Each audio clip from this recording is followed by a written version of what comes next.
What's up guys, and welcome to another episode of El Jardín. Today we're thinning bananas.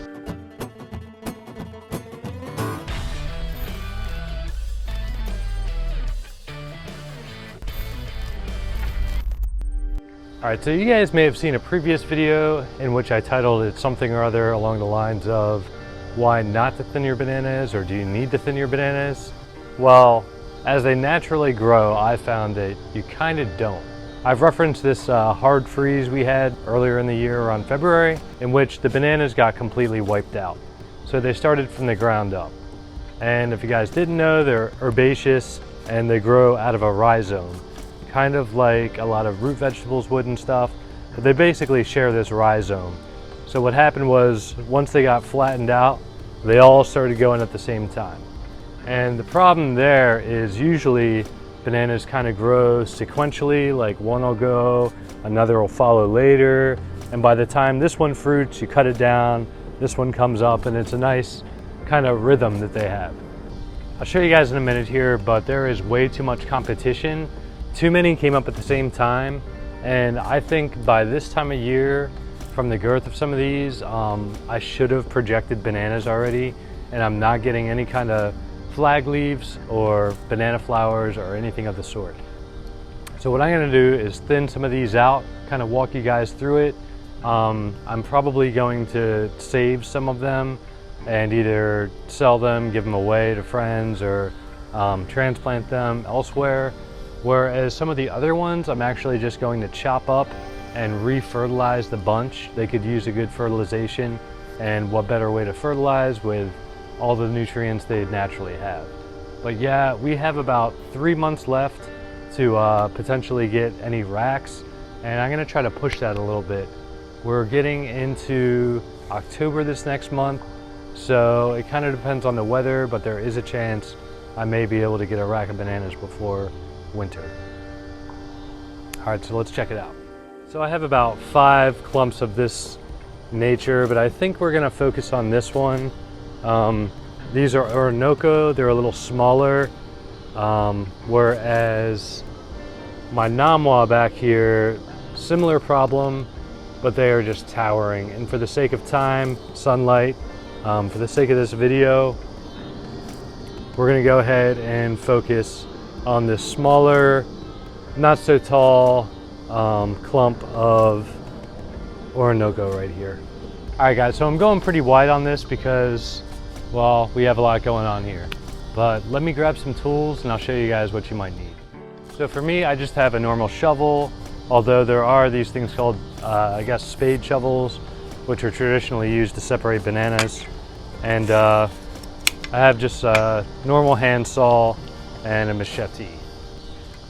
One thing to keep in mind, the reason why you'll need a shovel or something to split the roots is because if you just chop them down, they're going to spring right back up, and that's not really what I want here.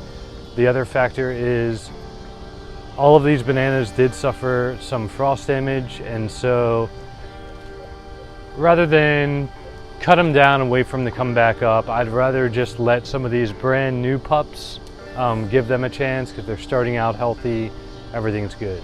So I'm not going to go ultra thin. People say have like one main banana you want to fruit and basically just 2 others, and you know, they'd call that like the mother tree, I guess the son and the grandson. But what I'm gonna do is just kind of thin things out a little bit here, and I'll walk you through that. One thing I'm definitely going to do is to keep the ones with a larger diameter like this, that look like they're the closest to fruiting. And then anything in close proximity, say this guy that's kind of branching out, you know, I have another thicker one right near it, I'll probably take that one out. So just to recap, we are keeping this one, I'll keep this one behind it, and this is the one we're going to take out right here. And so we're gonna have to get at this root system and kind of pry it away from the mother. So one thing that's gonna speed this up, because I know that I do not necessarily intend to transplant this one, I'm going to go ahead and just saw down the top half, because these things are heavier than they look. They're full of water basically. If I knew I was to transplant it, I might treat this a little differently. And if I see a smaller pup, I might actually do that. But I have already transplanted out orinoco throughout my yard in the back. Not really much more room for these, although I could pot it. And same token, if you do transplant it, you could still cut it back like that and it'll do just fine. Most of the time the leaves die back anyway, but I wouldn't recommend transplanting something this big either way. So this will most likely be goat feed, the leaves, and then I'll chop it up real fine with a machete, and I'll show you guys that, and disperse it throughout the clump as a fertilizer. So yeah, we're just gonna, pretty easy with the handsaw, machete too. The goats already know, you hear them bond. And so I'm not being too careful here because I only need it for fertilizer and goat feed.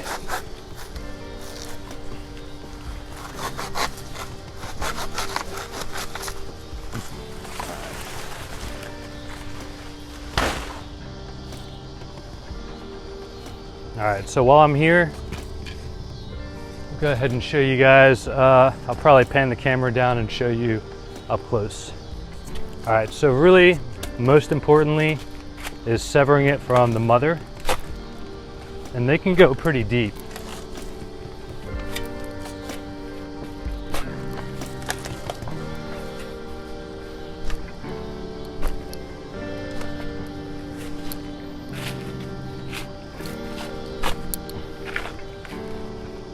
And this will also be attached on this side.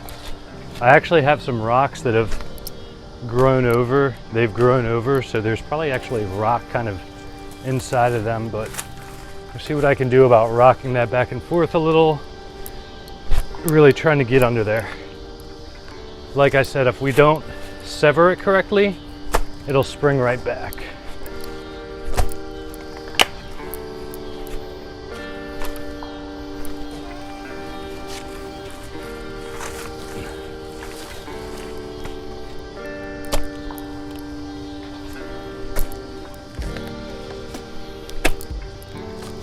The other thing is, if you can't really pry under there, I don't want to break my shovel, I can cut this real low and kind of dig it out as well. I'm going to go ahead and pause. I'm going to go ahead and pause and feed the goats real quick. I can't tease them like that. See these guys? They're ready.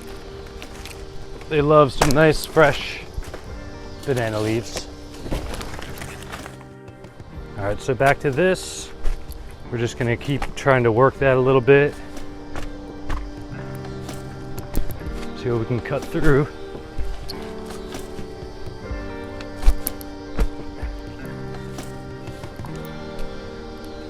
And I actually see a rock down there.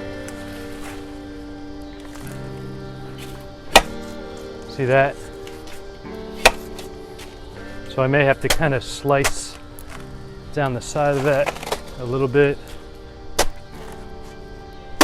Just gonna kind of spear it through.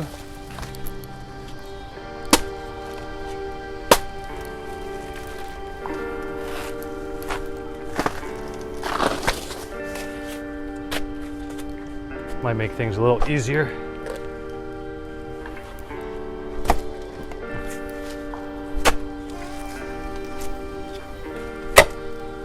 Yeah, there's that rock. That's why it's so hard.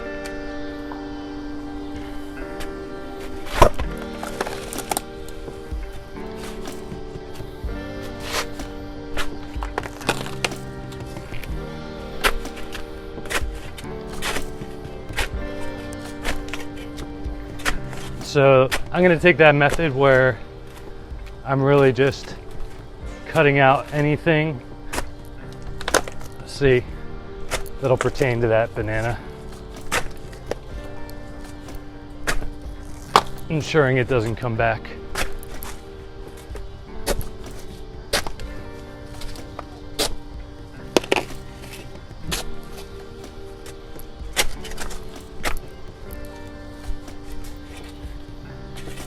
So really, that should be enough to take care of that banana plant.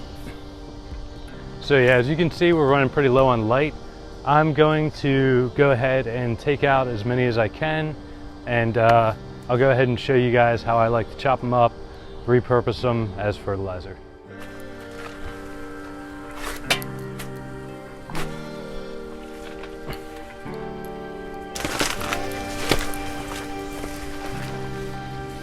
This is the perfect example. If I wanted to keep one and transplant it, what I would do is leave this out to dry for maybe 2 days up until a week. Just make sure it's kind of calloused over where I severed it, and I could actually replant this.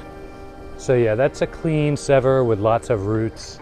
So ideally for transplanting, that's what you want. On another note, this is something you'd want to keep up with early.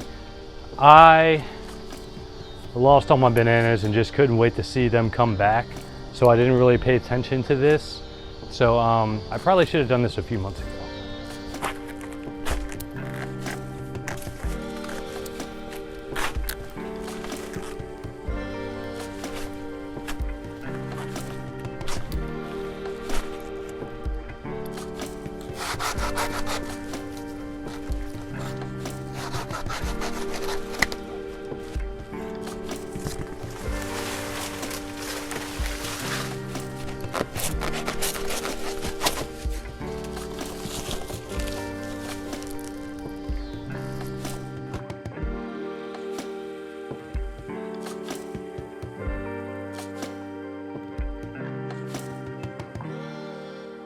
All right guys, so as far as processing them down, you really just, I wouldn't do this holding it, but usually I just put them on the ground and cut them down and start chopping them as little as you can.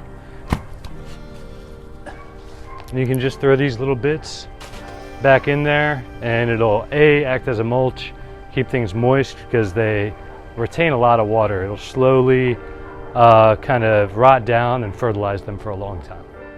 All right guys, well it is getting dark, so I'm gonna stop there. So hopefully you were able to get the gist of this, but mainly we are just thinning things out.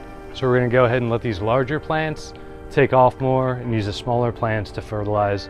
If you have any ideal candidates that you'd like transplanted out, go ahead and set those aside, but yeah. So like I said, ideally this is something you want to take care of earlier. I really should have kept an eye on things and done this as I saw fit. But like I said, after that winter, really harsh winter, I was just happy to see that I had bananas back and wanted to give them all a fighting chance. In the same token, I'm not thinning them out down to 1 or 2 because, as you may want to see in my previous video, half of my proposal was, as we get into the colder months, especially winter, to have a lot of mass and to have a few extra banana plants actually helps insulate things a little more. But I think right now I have plenty to spare and we're in good shape. All right guys, well that's gonna do it for today's video. As always, feel free to put something down in the comments if you have something to add or you have any questions. And be sure to subscribe if you haven't. I do have lots of videos of this nature. This is something that interests you guys. All right, well again, that's gonna do it for today's video. As always, thanks for tuning in. Until next time.